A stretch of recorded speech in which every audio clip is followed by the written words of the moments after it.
from Istanbul. It's more than 2,000 kilometers away. She received the 2011 Nobel Peace Prize for nonviolent struggle for the safety of women and for women's rights. She was called the mother of the revolution in the Arab Spring movement in Yemen, and she has not ceased to fight for press freedom, peace, human rights, and especially women's rights. She's raising her voice at security conferences and many other international summits concerned with peace and democratic stability. It is a great honor to have her here in our small Swiss town of Baaden, توكل Kərman. Please welcome her on stage. Oh, wow. Hello. Hello. Thank you.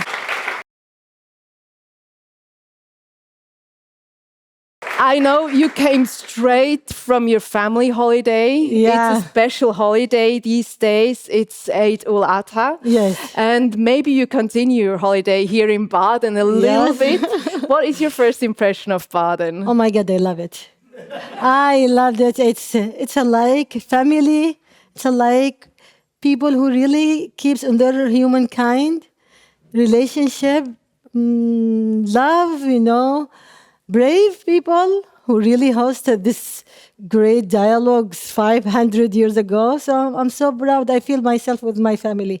And my family were crying, not because I came here for, it's the second day of our holiday, Muslim holiday, the Eid, but because they didn't come with me. So they will come again, maybe after 1 week or 2 weeks. Welcome us to your home. Thank you for inviting me. Welcome. Salam alaikum. And really, today, just 10 minutes ago, we were discussing, oh my God, how these people, they are so kind, smiling. You feel yourself in your house. It's a village. It's like village, people still reserve their kindness. It is a very small village, but still. We need this to spread this around the world. You will now present a speech of about 20 minutes or so. And after that, we will have the chance to talk to each other, and the audience will have the possibility to ask questions. So happy to be with my family, with my new family here. I feel Baaden is like my second lovely city. And the Switzerland in general, I admire this great country because its history about neutrality and it gave a very important example how should nation and countries deal with other nations. How should countries doesn't ignite wars and doesn't spread hatred. And I think Switzerland is play that role and should do more in the age of conflicts, in the age of wars, in the age of collapsing of human consciousness, and in the age of collapsing of our nature, the climate change. So everything now is, unfortunately, is collapsing. Unfortunately, we are, as I said, in the age of conflicts, of wars, of division, of hatred, and of the rising of dictatorship, of the rising of brutality, of violence, of racism. While we are in the 21st century, we should be, in a very big transformation for a good future, not to retreat, We had a very big victory after the Second World War when the humanity established the new global order that based on rule, on principles, not on force. Global order that has suffered for decades from many shortages and from the lack of implementation. But at least there was global institutions that we can rely on, that there is some responsibility, some commitment from countries, from nations to respect other nations, or some degree of the accountability. So, but what we are witnessing now is the collapse of this global order, is the collapse of the relationship between nations, between countries, and unfortunately also sometimes within nations themselves. And this is a result of the rising of injustice. It's the result of the rising of dictatorship everywhere. And it's the reason of the declining on the human rights and democracy. And what we witness now in the rise of occupation, of killing, of wars, as I said, and as you know, dictatorship, is just the face of the lack of commitment from the international community to the global order. So what we witnessed here in Biden 5 years ago, with embracing and nurturing and establishing a new way of dealing with people, dealing with nations, dealing with countries with dialogue, is something we needed today. We need it today, very badly. We need it. We need this method to rise the dialogue, to rise the respect, to rise the love, and to rise the hope. And all of us see these wars that escalating everywhere, dictators escalating everywhere, greedy from companies, from corporations, from people is increasing everywhere. And as I said, the collapsing in the climate change. And we ask ourselves, and people ask themselves, oh my God, with all this darkness, is there still any space for hope? Is there still any space for hope? I say yes. Very big space for hope. Because hope is an act of resistance.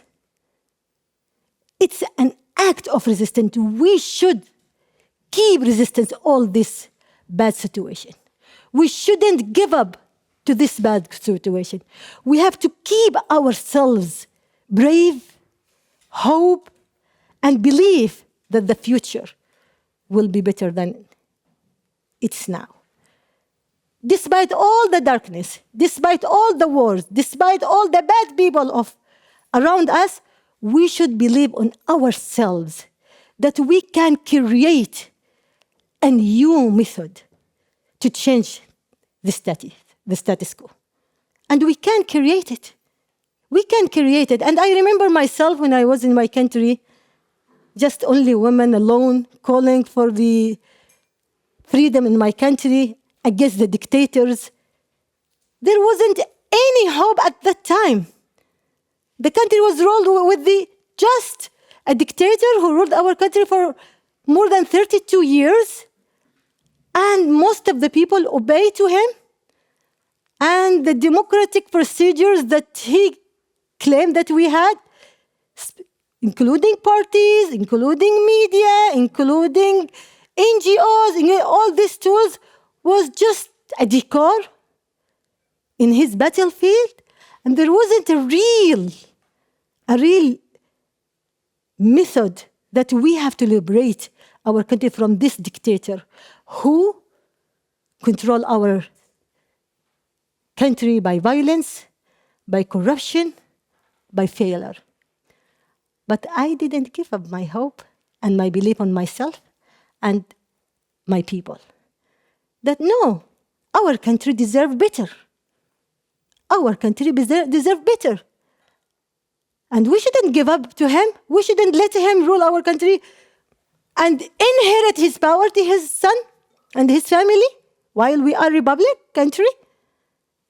So, at that time, and still at this time, it was a bravery act to say no to the dictator and to his people.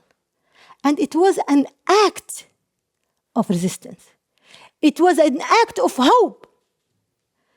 Because everybody around me said, no, there is no hope. You will die alone. You will fight alone. You will die alone. And there is no any way for change. I told them, no. One day you will see millions of Yemeni people, women before men, will be in the street calling for freedom of Yemen and calling this dictator to step down. And that is exactly what happened. Exactly. Millions of people went to the street, chanting the same chant that I was chanting, singing the same song, dreaming the same dream, going to the same goal that I was calling for, which is freedom for Yemen. And we together forced the dictator to step down, and he fell. Why? Because of hope. So when they sent me the slogan of this event that is hope, it was very important title. Hope, freedom, and the current future. So let's all of us, and here you people here in Switzerland, you should carry hope as the most important weapons that you gather, you armed yourself, and you export to the people around the world. Why I'm saying that? Because people around the world need hope now. Really, we need hope. Because now, what is happening now, that the dictators gather themselves to first thing is not just to wage wars, is not just to ignite violence, it's to kill hope of people for the good future. They fear hope more than armed groups. They fear the belief of people on themselves, the belief of people that they can create change, that they can face brutality, they can face poverty, they can face corruption, environment destruction. They're really afraid from the belief of people more than one individual or one group carry weapons. So because of that, the first thing that they are doing is killing the hope of people. Killing the belief of people for their change. So they kill the personality. And they say, oh my God, everything is collapsed and oh, there is no chance. Okay, we have to sleep or we have just to cry or we shouldn't do anything. No, we should do a lot of things.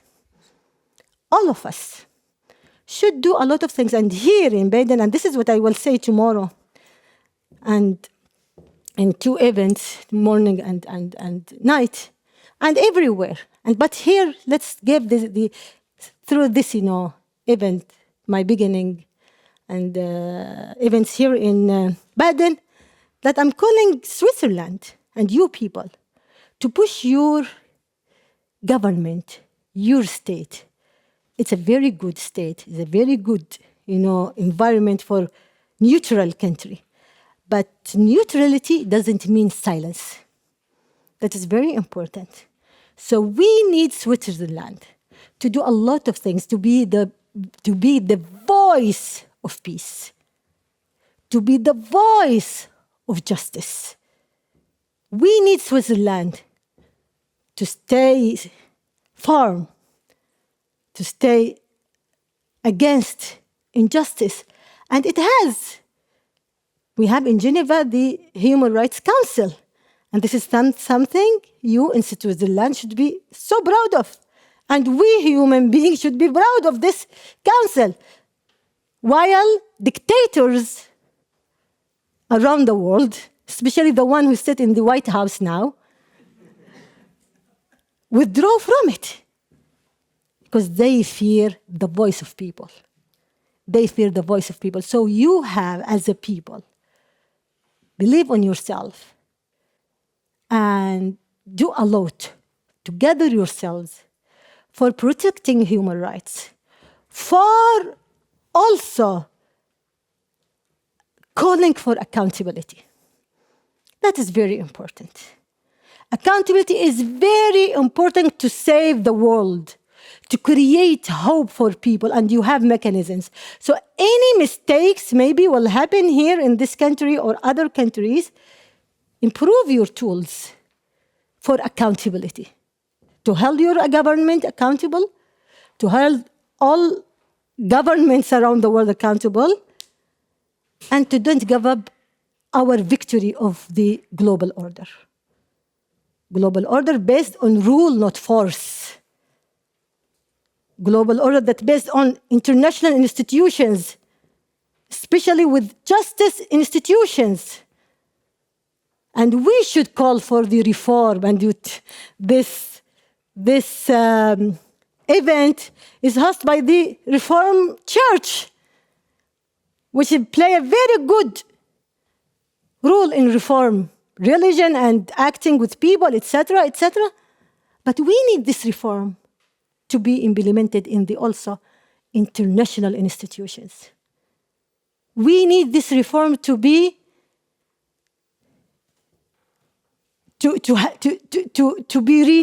renewed. We need to make reforms in all global order, in the United Nations, in the International Criminal Court, in the Global Bank, in the IMF, in all the international institutions that will be with all people as equal, with the Security Council that only 5 countries control it with the veto. And it just serves the benefit of that countries. And we need, this is a new reform that deal with all people as equal. That we need that global order that fight the economic injustice. This big gap between rich and poor.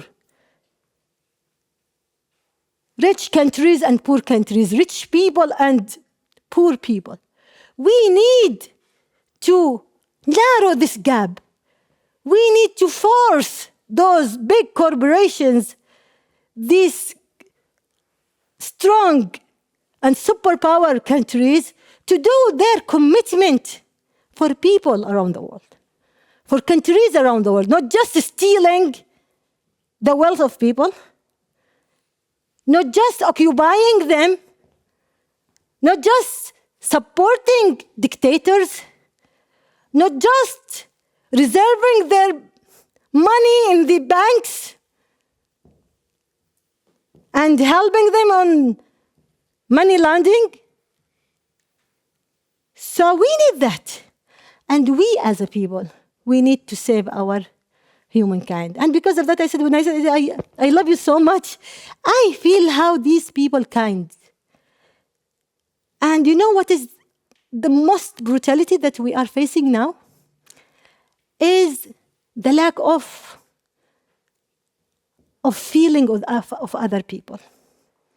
Feeling of other people, of the poor people, of the people who suffer from dictatorship, who suffer from violence, who suffer from prison, who suffer from brutality, who flee from fears, from terrorism, from dictatorship, from poverty, from climate change, and all these things, most of it came as a result of the complicity of the superpower countries, including Western countries, who claim that they are democrats. So, feeling of this, people who flee to those countries in the Europe, for example, why did they flee? Why? Do you think that you will flee from Switzerland now? You have a good land, you have a democracy, you have everything. Will you flee your beautiful country? We have much more beautiful country than yours. you don't imagine how Yemen is beautiful, how it's rich of resources, how it's rich of heritage, of culture, of civilization. We are more than 5,000 civilization history. We have oil, we have fish resources, we have human people, we have gold, we have gas, we are the most important country in the Arab region, that in the geographic position between Africa and Asia. We have Bab el-Mandeb Strait. We have more than 2,000 kilometers of the coast.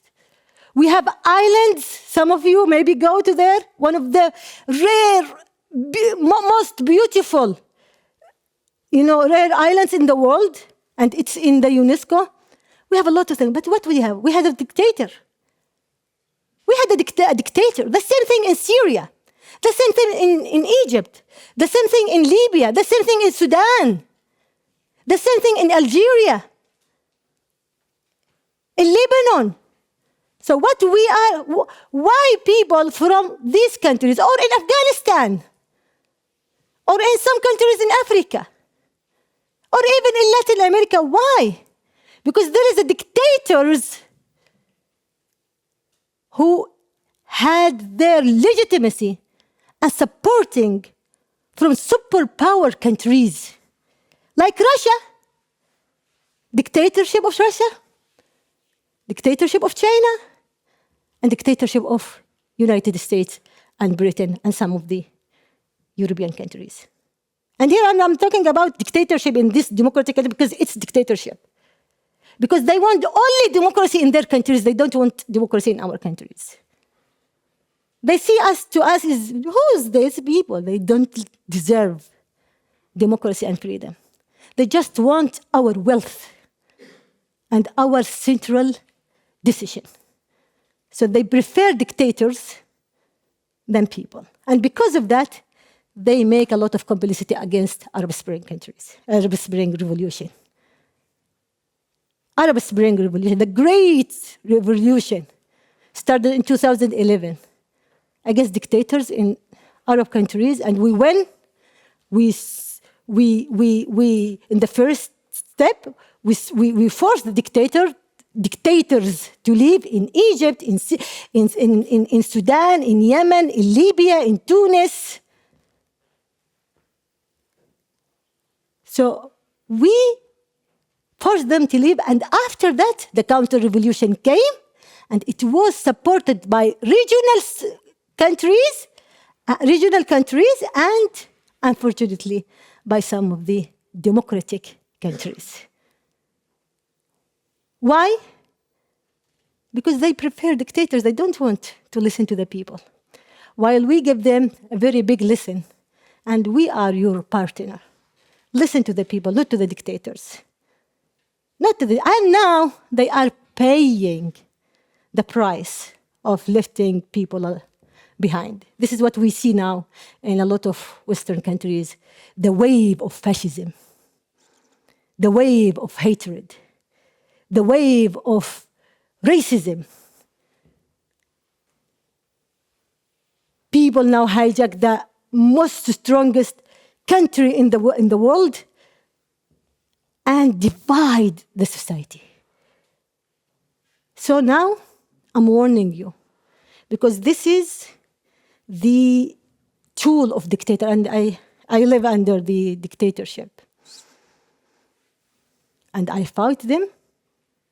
I won in the first battle, and now with all people in Yemen, in all Arab Springs, continue our struggle for freedom, and we will not give up. Absolutely, we will win this battle. Absolutely. But now what I'm warning you as a people here, that you shouldn't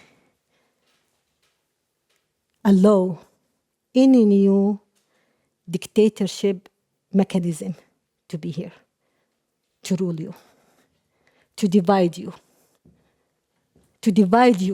Because the first thing that dictators do, dictators as mentality, it is not just a dictator, it is not Hitler or Saddam Hussein or Ali Abdullah Saleh or any dictators. It's a method of division, of rule, divide and rule. So what is happening now in the Western countries is dividing the society, is tearing the social fabric of the society. And that is the most dangerous. And this is what's happening in our countries. The first thing that they did when they divide us to Sunni and Shi'i. And we say, oh, it's a war, it's civil war between Sunni and Shi'i. No, it is not a war between Sunni and Shi'i. It's a war from free people and dictator people. It's a war for freedom and democracy. And those dictators use the slogan of Sunni and Shi'i just to justify and to return the battle for freedom as a civil war. And this is what is happening now. It's happening now in the Western countries. The hatred, the xenophobia, the racism, hate speech, and attacking the international societies, the international institutions that support and defend on justice, like Human Rights Council and International Criminal Court and the United Nations itself. Yes, as I said, it needs reforms. We need to stop the double standards that legitimize the wars and that double standards that just condemn the war in one way, in one country, and justify it in other country. Double standards that blame the victim and not the perpetrators. We need to stop that double standard, but we need to stop any kind of collapsing the global order. We need it. And Switzerland has to do that thing. Has to make a very big effort to defend on it and also to reform it. That is very, very, and you people in Switzerland should be the voice of people. Neutrality is very important, but silence is betrayal. You should be with the people who claim, who struggle for freedom, for democracy. And you should also, as we are against those dictatorship in the governments, we need also to be against dictatorship in the corporation. And here in the Switzerland, there's a lot of corporations that has assets that is play a very bad policy and methods and activities against the earth environment and against people. So it's very important, especially now with the big tech companies. Now that they are using the artificial and they are combining with the government to oppress their people. So a lot of things that I want to speak with you. But the main thing that I want to convey to you, that don't lose hope. Hope is your weapon before all the hatred that is happening now, before all the wars that is happening now, before all the conflict that is happening now, before all the poverty that is spreading now, because hope is an act of resistance. When you own your hope, that means that you will create tools to save the humanity. Thank you so much. Thank you. Thank you. Not losing hope. Yeah. What is this stability within you that is getting lost in this world? For two reasons. First, because I believe in myself. And this is the magic password. You need to believe in yourself that you can create change. And you need to believe in yourself that if I lose hope, that means that I will lose purpose. That means that I will lose the cause, that I will lose the belief of people. That means that I will betray the cause, the goal, the noble values. So no, that is not me. That is not me. Hope is, for me, is a survival tool. For me, hope is a responsibility, is a promise for me and for the people to continue the road for freedom and for dignity. So I believe that I can do it. And without that hope, absolutely I wouldn't wage the revolution against the dictator. Absolutely. There wasn't any way, just one, light that can guide me to. It was total darkness. But yes, there is a hope. We are strong people. We have a great, potential. While people don't believe around, we don't believe Yemeni people just want to eat and they will not believe. I believe in them. Believe in myself. This is first. The second magic password, believing in people. That is very important. So when I believed in myself, I decided to be in the front line. Because if I were in the back seats or just lecturing people and go, then that means, okay, a lot of people can lecture. But when I started I wrote articles, I created my NGOs, I went to the street, I be in the front, calling Yemeni people to wake up and sacrifice my soul, my house, my money. They kidnapped me, they threatened me. So I was in the first line when I did so. This is number two, as I said, it's very important, believing in people. So I never doubt that people in Yemen or in all Arab Spring countries or around the world will not listen to the voice for freedom and dignity. So the hope now for me, I believe in people, and I believe more on who? On the young people. Young people now, I believe in them that they will stop all this shit. Yeah, they will stop all, I believe in them, so yeah. I think you said something very important. You lost everything, you said. Mm-hmm. You were threatened. You lost your home. You lost your relations back home. How this fear, I think, of losing things is a fear that keeps some people quiet because they might lose their home. They might lose money. They might lose their richness. How can we overcome this fear of losing things? It's very important to define yourself. Who are you? If you just want to live just for yourself and maybe your family, maybe you will fear a lot for these things around you. But even if you also believe that you should live just for yourself and your family, even with that, when you live under the dictatorship, also the dictatorship is threatening these two things. So the wisdom is not to ignore fears, but the wisdom is to be brave to break these fears.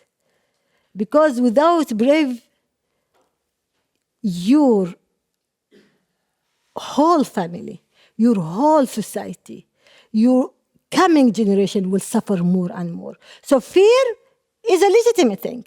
But the thing is how to be brave. How do you describe as a brave woman or brave man? How do you describe yourself that if you want to change, if you like change, you have to break your fears. I didn't say that I never am super courageous, non-stop. No, you feel the fear. Yes, sometimes I feel fear. But the most important fear that I was really afraid from, it is not for my family or my house or my money or my position. No, it was if I stop talking, if I stop struggling, if I lose hope. This is the biggest fear for me. So you should be brave. You should be responsible for yourself, for your family, for your society, for the world. And that will not be responsibility with give up to fears, It's nothing. There is no responsibility if you just make fear control you. You put a lot of hope in the young generation, you said. How can a young generation grow up to be strong this way? How can they be not fearless, but courageous enough to keep their hope? What do they need? Actually, they are now. Really. But we have to encourage them. We have to look in the revolution, in Yemen revolution. I started the revolution by writing before calling people to go to the street, calling for revolution in the newspapers and in some of the internet forum. At that time, there was not social media. So I wrote a lot of articles. We need to make peaceful revolution against dictator, etc., and nobody listened to me. I organized many sit-ins and demonstrations in front of the cabinet with many human rights defenders and with victims, especially with victims. We call that freedom of square. It's a long story, but it was every Tuesday. Then it became every Tuesday and Saturday and Friday, and since 2006 until 2011. Calling parties, calling NGOs, calling people, please, we need to force this dictator to step down, to leave the authority. This is the only solution in Yemen. But when the turning point came, when the students of Sana'a University listened to me, the young people, I decided to go in front of Sana'a University instead of going from the cabinet, Freedom Square, walking to the Sana'a University door, calling students of Sana'a University, wake up, students, it's your time to do something. It's your time to. I called them to be in my NGO as women journalists, giving them training courses, calling them how you have to create change in this country. So when they listened to the voice, when they decided to make change, it happened. And this is what is happening now with the young generation. We see young generation in everywhere, in Western countries, in America, unfortunately now in Arab countries, they are unfortunately under the worst brutality from the government. But we saw a lot of the new generation that they are really has a very big awareness. They are using social media in a very good way. They are protesting through online or in the land for justice, for peace, against war, against occupation, against poverty. Most of them, they are young people. So we think that TikTok and social media just make our young people lose their. No, there is a very big good awareness. So we have to encourage them to do more, to be the voice of people, and we have to encourage them to be the leader, because what is having all this chaos is because the old leadership or non-leadership. So we need this new generation to lead the country because they don't carry the same weight of the hatred, of racism, of conflict. So I believe in them, and I think they will make a very big difference. We have to trust them, and we have to encourage them to do more and to use these platforms or other things as their tools to defend on rights in general. You were talking about the dictators, the new dictators in democratic countries. Who were you talking? Like here, you say in democratic countries, democracy is in big dangers. Where do you see this big danger? Just to in the United States. An example. Example first in the United States of America. If we come back to Europe, I didn't want to mention, but let's speak first, because the wave of, in general, the wave of polarization that is increased here in the Western countries, that is really danger. Dividing the people here, hating the hatred toward immigrants, toward the xenophobia itself, the hatred to others. They are left, they are right, they are extreme left, they are extreme right. And the the attacking of expression rights itself. We saw a lot of universities that arrest some of students. That, for example, they make protests for Gaza, for example. There is a lot of, oh my God. I live in the United States of America, and I see how the deterioration is there very much. And when the leader of the free world now attacking democracy, attacking human rights, attacking expression rights, attacking the legal system inside United States, expression rights inside United States and outside United States withdraw from 60 international institutions, starting with the Human Rights Council, and with the Paris Agreement for Climate Change, and make sanction against International Criminal Court, and make aid cut from their program was 6,500 program, and they delete 5,500 program. And we see some of this that is happening now in the Western countries. They follow America in that speed, especially in the Britain, in Germany, and in France. They started to cut the aid around the world. And as I said, now the attacking against international, international institutions, the interfere from the dictatorial regimes, including the dictatorial regimes in our countries now, they are interfering in your elections. Putin, the occupation of Ukraine, it is one of the things is a result of the Western countries giving up the human rights and the supporting of people in Syria, for example. So they encourage Putin and to do the same thing in Ukraine. So returning back to the democracy here in a very big danger, but I believe that you people will do a lot of things to protect it. I'm warning you because I'm still living in the authoritarian regimes.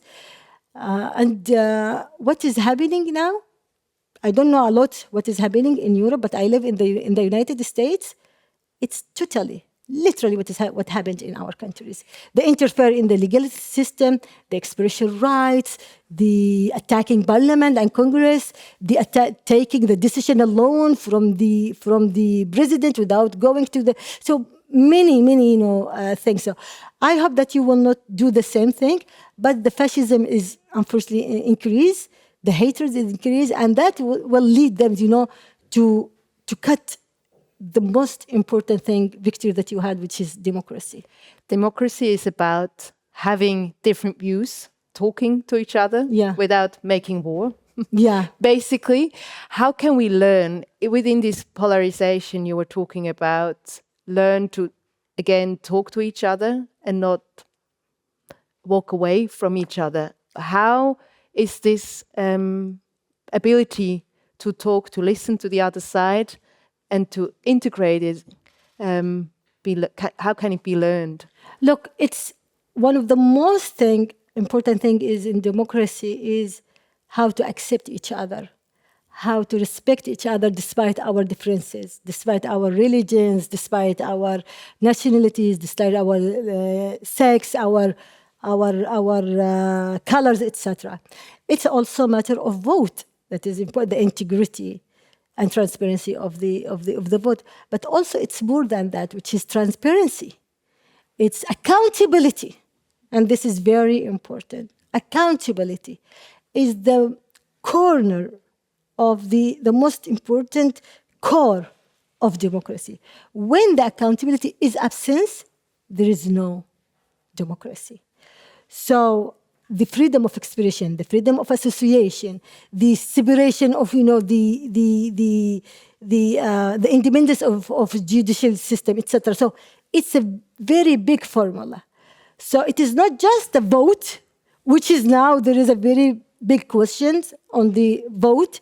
especially with the interfering from the outsiders, especially with the interfering of the platforms of the algorithm and through the internet and social media.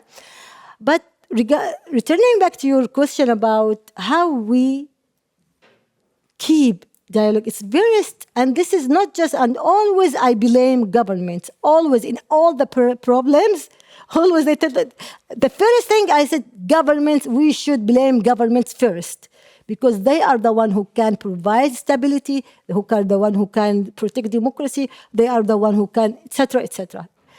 But with acceptance, with love, with coexistence, the first mission on us. It's a people. It's a people.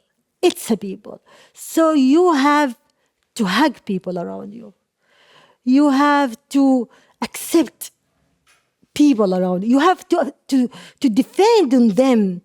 You have to feel yourself responsible on others, and the others has to feel that he is responsible on you. So this coming from people itself. If we allow those governments, those dictators, those hidden powers to divide us, we will lose everything. So this is your mission, to protect the fabric of the society. Look, in Yemen, we had the worst war, and we suffer from the worst humanitarian catastrophe, as the UN said. But at the same time, we didn't lose our humanity. At the same time, we still love each other. When you go to Yemen, you say, oh my God, how these people inside wars, but people are still, tied to each other, protect each other, serve each other. They take the rule of government, the rule of militia, while it's poor countries. It's poor countries. So this is what I'm calling you. So you are great people. You are great nations. You are so kind, so educated, so have a lot of victory in many things. So consciousness, love, respect came from within the society. If you didn't allow them to tear you from within, they will not win. If you allow them, this is the biggest loss. The biggest loss. So we will lose all the battle when they divide us to Muslims, Christians, Jewish, non-believers, hate each others, or immigrant and non-immigrant, the fears. So look, the fears, the culture of fears, you don't think that it is something came from, it's ignited, it's organized campaign, fears from others, because they don't want states to be stable. They want to control it, and they will not be able to control it unless people lose their hegemony, their love, with each other. Many thanks. Never underestimate the power of the words. We were talking for just over an hour. And this is the power of words. Yeah, exactly. We're demonstrating the power of words and your motivation, your hope. Thank you very much, Krman, for coming to Baaden. Thank you. Thank you. Thank you.